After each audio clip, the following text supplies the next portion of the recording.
Hi guys, welcome back to my channel. This is Suresh और आप देख रहे हैं मेरा चैनल जी बोला लड़का। एंड अगर आप मेरे सर पे ये देख रहे हैं कि मेरे सर पे क्या डाला हुआ, तो दिस इज माय पटका, जो कि मैंने अपने हेयर ट्रांसप्लांट के बाद में उस एरिया को छुपाने के लिए भी फिलहाल मैंने डाला हुआ है।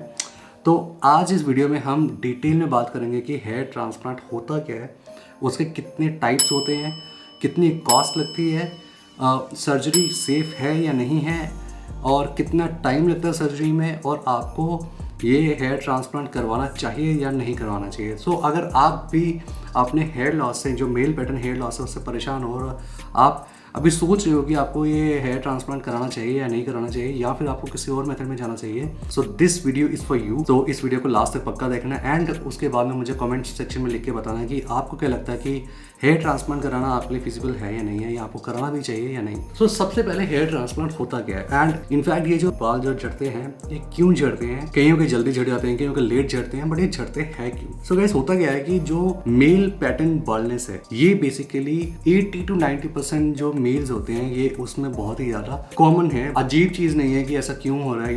बहुत सारे लोग सोचते हैं कि यार मेरे बाल क्यों झड़ते जा रहे हैं। सो आप कभी देखेंगे ना, अबाउट 80 to 90% केसेस में हम मर्दों के बाल झड़ते हैं। कईयों के जल्दी झड़ जाते हैं, कईयों के 20s में झड़ जाते हैं, कईयों के 30s में, 40s में, 50s में, बट मैक्सिमम 80-90% केसेस में 40-50 के बाद में तो झड़ ही जाते हैं। सो ये कोई नई चीज नहीं है, it's a hereditary process.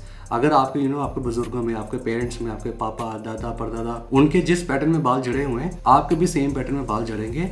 Now ये अब आपके लाइफस्टाइल पे डिपेंड करता है कि वो बाल कब झड़ना शुरू होते हैं। अगर आप अपना डाइट सही से फॉलो नहीं कर रहे हो, आप गलत चीजें खा रहे हो, तो उस केसेस में क्या होता है कि आपको जो बाल्डनेस है वो प्रीपोन हो जाती है, जो कि आपका 30 साल में होनी थी, 35 साल में होनी थी, वो आपको 20 साल में आपको दिखना शुरू हो जाती है। सो फर्स्ट ऑफ ऑल ये एक बहुत ही नॉर्मल प्रोसेस है। बाल झड़ना कोई बड़ी बात नहीं है, सबके झड़ते हैं, ठीक है। Now it's up to you कि आप उसका जो प्रिकॉशन है या फिर आप उसका जो आफ्टर केयर है वो कैसे लेना चाह रहे हैं। मतलब आपके बाल झड़ तो गए हैं, अब आप उसको ट्रीट करना चाहते हैं या नहीं करना चाहते हैं, या आप उसको वैसे के वैसे छोड़ देना चाहते हैं, वो अब आपके ऊपर आ जाता है। तो अब हम नेक्स्ट बात करते हैं हमारा ट्रीटमेंट की। सो सबसे पहली बात तो जो आपके बाल झड़ते हैं ना, वो सिर्फ और सिर्फ यही वाले हेड रीजन से झड़ेंगे या फिर क्राउन रीजन से झड़ेंगे। इसका एक साइंटिफिकली प्रूव्ड रीज़न ये है कि जो आपका जो एरिया सबसे ज़्यादा प्रॉन है हेयर फॉल करने का, वो आपका ये वाला एरिया है एंड ये वाला एरिया है। आपके जो साइड वाले हेयर हैं ये आपके जो मेल पैटर्न बॉल्डनेस में नहीं आते हैं। 99.9% केसेस में आपके कभी भी यहाँ से या पीछे से ये वाले रीजन से आपके बाल नहीं जाएंगे, हमेशा क्राउन रीजन से या इस वाले हेड रीजन से ही जाएंगे। बेसिकली जो ये वाला जो एक बायोलॉजिकल फिनोमिनन है, इसको यूज़ करके उन्होंने एक ट्रांसप्लांट का एक टेक्निक निकाला, जिसको कि उन्होंने 2 कैटेगरीज में बांटा, जो कि एक था FUE ट्रांसप्लांट और एक है FUT transplant. Which is FUE का मतलब होता है फॉलिकुलर यूनिट एक्सट्रैक्शन और FUT का मतलब होता है फॉलिकुलर यूनिट ट्रांसप्लांट। तो यहाँ पर अगर हम FUE की बात करें तो उसमें क्या करते हैं, वो जो आपका डोनर एरिया, मतलब डोनर एरिया वो एरिया बन गया कि जहाँ से कि आपके बाल उन्होंने निकालने हैं। सो FUE में वो क्या करते हैं, आपका एक इंडिविजुअल आपका जो ग्राफ्ट है, जो आप बाल को आप ग्राफ्ट बोलेंगे या फिर आप उसको फॉलिकल बोल लीजिए, एक एक बाल को वो आपके डोनर एरिया से निकालते हैं एंड जो आपका इफेक्टेड एरिया है, आपका जो क्राउन एरिया है, आपका जो हेड एरिया है, वो उसमें डालते हैं। सो आपका जो हेल्दी फॉलिकल है उसको उन्होंने यहाँ से निकाला एंड यहाँ पर डाला। सो उससे क्या हो जाता है कि ये जो आपका जो बाल है ना, ये आपका लाइफ लॉन्ग रह जाता है। उसके बाद में ये आपका बाल नहीं झड़ेगा। वो क्यों नहीं झड़ेगा? बिकॉज वो आपके इस एरिया से निकाला है और आपके पीछे वाले एरिया से निकाला है, जो कि आपके जो मेल पैटर्न बॉल्डनेस के अंदर नहीं आते। सो इसीलिए जो ट्रांसप्लांटेड हेयर है वो आपके कभी भी दोबारा नहीं झड़ने वाले हैं, ये तो आप मान के चलिए। सेकंड चीज FUT, इसमें ये करते हैं कि ये जो यहाँ से जो आपके पहले एक एक्सट्रैक्शन में एक फॉलिकल निकालते हैं, अब इस केस में आपका पूरा टिश्यू निकालते हैं। मतलब एक पूरा का पूरा ये स्किन की एक परत निकाल देंगे जिसमें कि आपका मल्टीपल फॉलिकल्स होंगे। तो ये जो सर्जरी है ये FUE से थोड़ी एक्स्ट्रा पेनफुल होती है और उसमें जो आपके जो डैमेजेस हैं वो थोड़े ज़्यादा होते हैं। मतलब उस जिस जगह से आपने टिश्यू आपने निकाल दिया है वहाँ पर फिर दोबारा बाल तो आने नहीं वाले। इन दोनों का अगर आप कंपेयर करेंगे ना, तो FUE टेक्निक इज, मैं बोलूँगा, ज़्यादा सक्सेसफुल और ज़्यादा फिजिबल है कराने के लिए। अब हम बात करते हैं कि ये जो सर्जरी है ये एक्चुअली सेफ है या नहीं है। आपने क्या किया है, आपने आपका जो डोनर एरिया से आपने फॉलिकल निकाल के आपके फोरहेड पे डाला है। अब ऑब्वियसली जब आपको वहां से आप प्लग आउट करोगे, आप यहाँ पे डालोगे, तो ये एक तरह की सर्जरी है जो कि with the technology advancement in medical field आज की डेट में ये कम्प्लीटली सेफ हो चुकी है। इसमें किसी भी तरह का कोई खतरा नहीं है। इनफैक्ट जिस भी डॉक्टर के पास आप जाएंगे, जब वो आपको जब सर्जरी करेगा तो सबसे पहले वो आपका ये वाला एरिया नम कर देगा, उसके लिए वो आपको सेडेटिव्स देगा। मेरे केस में उन्होंने यहाँ पे सामने 3 या 4 इंजेक्शन दिए थे सो दैट ये जो वाला जो मेरा पूरा हेड रीजन है ये पूरा का पूरा नम हो जाए। और उसके बाद में जब वो फिर कुछ भी वहाँ से डोनर एरिया से जब मेरा फॉलिकल निकाल रहे हैं, इस एरिया में जब वो डाल रहे हैं, तो मुझे किसी भी तरह का कोई दर्द फील नहीं हुआ। इन बिटवीन जब कभी दर्द फील हो रहा था तो वो मुझे फिर से पूछ रहे थे एंड एडिशनल 1 या 2 इंजेक्शन और देने पड़े थे। बट ट्रस्ट मी, ये जो दर्द है वो बेरेबल है। बस वो जो जब इंजेक्शन लगाएंगे उसी की दर्द होती है। उसके बाद में एक बार आपका एरिया सुन हो चुका है, आपको कुछ भी दर्द नहीं होगी। आप आराम से वहाँ पे लेट सकते हो, आप कॉन्शियस होगे, आप सामने मेरे केस में तो मैं वीडियो बना रहा था, आप सबसे बात करोगे, आपके सामने टीवी लगा होता है, आप टीवी देख सकते हो, मोबाइल यूज़ कर सकते हो। So it's a safe surgery. किसी अच्छे क्लिनिक में जाओ, वहाँ पे जाके आप ये ऑप्ट करो, आइदर डॉक्टर को बोला कि वो खुद करें, या फिर अगर डॉक्टर ने अपना एक्सपीरियंस स्टाफ रखा हुआ है उनके थ्रू करवाओ। It's a complete safe surgery and बहुत से लोग करवाते हैं। जिन्होंने करवा लिया है वो वो अब कॉन्फिडेंटली अपने काम में आगे बढ़ गए हैं। जिन्होंने नहीं करवाए वो अभी तक भी सोच ही रहे हैं कि हमको करवाना है या नहीं करवाना है, या इससे कुछ साइड इफेक्ट्स होंगे, ये होगा वो होगा। ट्रस्ट मी, कुछ नहीं होता है, बहुत ही सेफ सर्जरी है।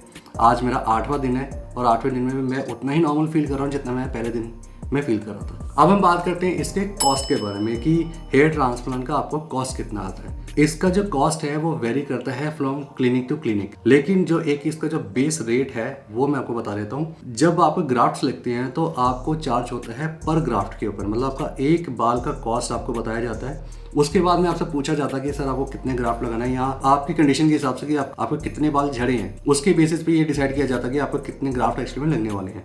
मेरे केस में मैंने 4000 ग्राफ्ट लगाए हैं और मुझे जो पर ग्राफ्ट का जो कॉस्ट पड़ा है वो पड़ा है 30 रुपीज। तो दैट मीन्स कि मेरे केस में मुझे 1.2 लाख का खर्चा आया है। यही अगर मान लीजिए आप किसी और क्लिनिक में जाओगे तो वो आपको may be 25 rupees per graft या 20 रुपीज पर ग्राफ्ट तक भी आपको एडवाइस कर सकते हैं। वो डिपेंड करता है, वो डॉक्टर डिपेंड करता है, सिटी टू सिटी डिपेंड करता है, in fact country to country depend करता है। अगर यही सेम चीज मैं किसी वेस्टर्न कंट्री से कराता हूँ, मैं इंडिया के बाहर करा था, तो ऐसा भी हो सकता था कि मेरे को पर ग्राफ्ट का कॉस्ट 60 रुपीज पड़ता। मतलब आज के डेट में जो मुझे 1.2 लाख का खर्चा है, क्या पता मुझे 2.4 लाख का खर्चा आता है। बट जो नॉर्मल रेंज होता है वो इतना ही होता है, वो 25 to 30 रुपीज के बीच में ही आता है। अगर आप किसी अच्छे क्लिनिक में जाएंगे तो आपको 25 to 30 रुपीज पर ग्राफ्ट के अराउंड ही आपको खर्चा आएगा इसका। अभी हम बात करते हैं हमारे पोस्ट ट्रांसप्लांट क्या करना होता है उसके बारे में। एक बार ट्रांसप्लांट होने के बाद में जो आपने नए ग्राफ्ट लगाए हैं, ये नए ग्राफ्ट मतलब जो नए बाल जो उन्होंने लगाए हैं, ये जो फॉलिकल्स हैं ये जो स्किन के अंदर परमानेंटली वो फिक्स कर देते हैं। उसके बाद में जो इसके ऊपर का जो बाल है वो फिर से झड़ जाता है। अबाउट 1 से 2 महीने लग जाते हैं फिर से उस बाल को रीग्रो करने में। 3 महीने के बाद में जाके कहीं ये थोड़े थोड़े आपको दिखना शुरू होते हैं और 6 महीने के बाद में आपको जाके इन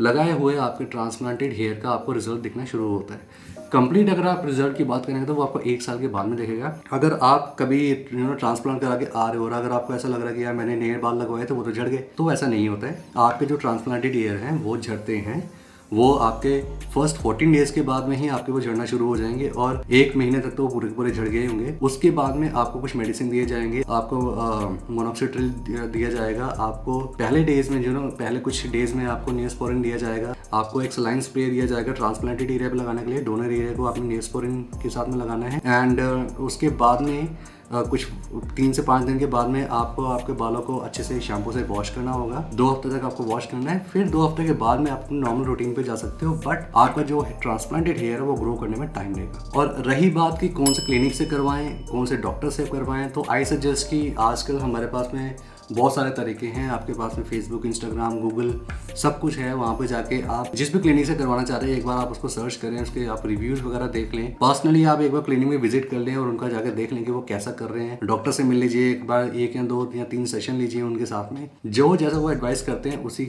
से आप आगे बढ़िए। मैंने क्या किया था कि मैंने बहुत सारे क्लिनिक्स मैंने शॉर्टलिस्ट एक बार कर लिए थे, मैंने सबका एक बार रिव्यूज देखे, लोगों से मैंने बात की एंड मैंने सबसे फीडबैक लिया कि ये वाला क्लिनिक कैसा है। फाइनली जब मैं कन्विंस हो गया कि हाँ ये वाला क्लिनिक अच्छा है, मैं तभी उस क्लिनिक में गया और मैंने वहां से जाकर करवाया। द थिंग इज कि कुछ 1 से 2 लाख रुपए आप खर्च कर रहे हो अपने ऊपर, तो आप चाहोगे कि आप जिस पे क्लिनिक से कराओ वो अच्छे से अच्छा क्लिनिक हो। सेकेंडली मुझे भी पहले ये डाउट था कि ये सर्जरी जो है वो सेफ है या नहीं है, बट जब मैंने इसके बारे में पढ़ा, जब मैंने इसके बारे में सुना, लोगों से जब मैंने बात की और अपने जो मैंने पर्सनल रिसर्च किया, तो मुझे इतना तो मुझे कंफर्म हो गया था कि एक सेफ सर्जरी है, इतना कुछ खतरा वतरा नहीं है। और बहुत सारे लोगों ने करवा के रखा हुआ, तो यस मुझे करवाना चाहिए, बिकॉज मेरे लिए पर्सनली ये चीज़ इंपॉर्टेंट है।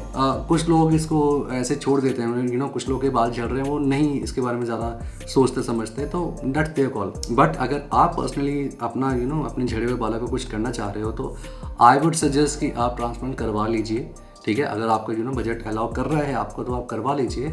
इट्स अ सेफ सर्जरी, कोई ज़्यादा दिक्कत नहीं है, आप करवा सकते हो, इजीली करवा सकते हो। आप अपने कोई भी अच्छा सा क्लिनिक ढूंढो एंड वहाँ पे जाकर करवा लो। ऑलराइट गाइस, तो आई होप आपको ये वाला वीडियो पसंद आया होगा एंड आपने हेयर ट्रांसप्लांट अपना करवाना है या नहीं करवाना है, आपको वो डिसाइड करने में थोड़ा सा इजी रहा होगा, जितनी मैंने जो बातें की, जितनी मैंने जो बातें समझाई। अगर आपको इसके रिलेटेड कोई और भी चीज़ मेरे से पूछनी है, तो मेरा इंस्टाग्राम का हैंडल भी मैं अपने डिस्क्रिप्शन बॉक्स में दे दूंगा। एंड मैंने जहाँ से करवाया है, मैंने पर्सनली जहाँ से अपना ट्रांसप्लांट करवाया है, वो भी मैं अपने डिस्क्रिप्शन बॉक्स में मेंशन कर दूंगा। इसके अलावा अगर आपको कोई भी डाउट्स हैं, कुछ भी हो, तो आप मुझे कमेंट सेक्शन में लिख के बता सकते हो। अगर आपने ये वाला वीडियो अभी तक देख लिया, तो इस वीडियो को लाइक किए बगैर मत जाना एंड मेरे चैनल को सब्सक्राइब करना मत भूलना। मैं हूं सुरेश और मैं मिलूंगा आपसे अब नेक्स्ट वीडियो में विद अवर नेक्स्ट कंटेंट। तब तक के लिए गुड बाय।